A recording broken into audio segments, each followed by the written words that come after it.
Morning, myself রাধামরাম। আমি কাজটা করছি চিকেন পান্ডা থেকে। তো রিয়ালিটি বলতে স্মার্টফোন যদি না থাকতো আজকে এরকম লাজবাব ফাটাফাটি একটা টিপ পেতাম।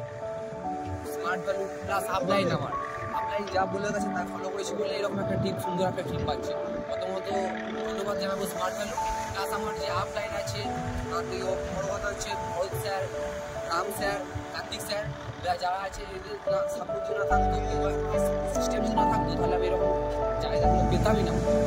আমার আমি একটা স্টুডেন্ট, যে আমি এখন পড়াশোনা করতাম, কিন্তু পড়াশোনার মাঝখানে শুধু ভাবতাম যে একটা সরকারি চাকরি হলে ভালো হতো।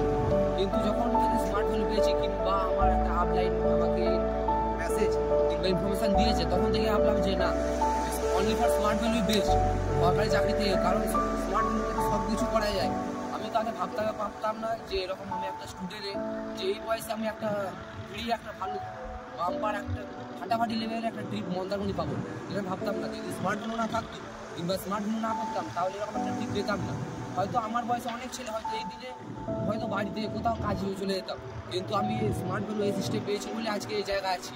প্লাস যে আমার ব্যাকগ্রাউন্ডটা একটু বলি, তো ব্যাকগ্রাউন্ড হিসেবে আমার বাড়িতে 4 জন, আমার বাবা মা 2 জন, প্লাস আমার ভাই আর আমি বড়। তো আমি বড় ছেলে হয়েও যে সবসময় ভাবতাম যে আমাকে নিজে কিছু একটা করতে হবে আগে থেকে, সময় হিসেবের মধ্যে আমাকে আগে কিছু একটা করতে হবে। কী করবো মাথায় একটা চিন্তা ভাবনা থাকতো।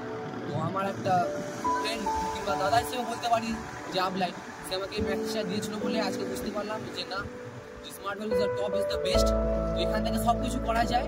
প্লাস আমার যে পরের অ্যাচিভ বা কিংবা ড্রিম আছে সেটাই বলবো যে নেক্সট 11 ক্রসিং হওয়ার আগে আমি যে অ্যাচিভ বাইক কিংবা যাই হোক সেটা আমি পুরোপুরি অ্যাচিভ করবো।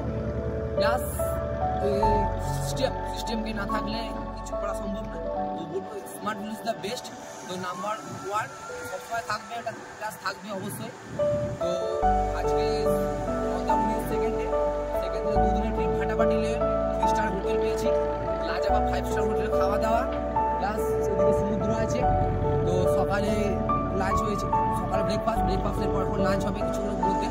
তো সে ফাটাফাটি লেভেলে বলা তো যাবে না। তো যারা আমার অ্যাসোসিয়েট আছে তাদেরকে একটা মেসেজ দিতে চাই যে তোমরা আমার মতো সিনিয়রের কথা মন দিয়ে শোনো, আপলাইন যা বলছে সেটা এখন করে আসো। তো তোমরাও এই ট্রিপ কিংবা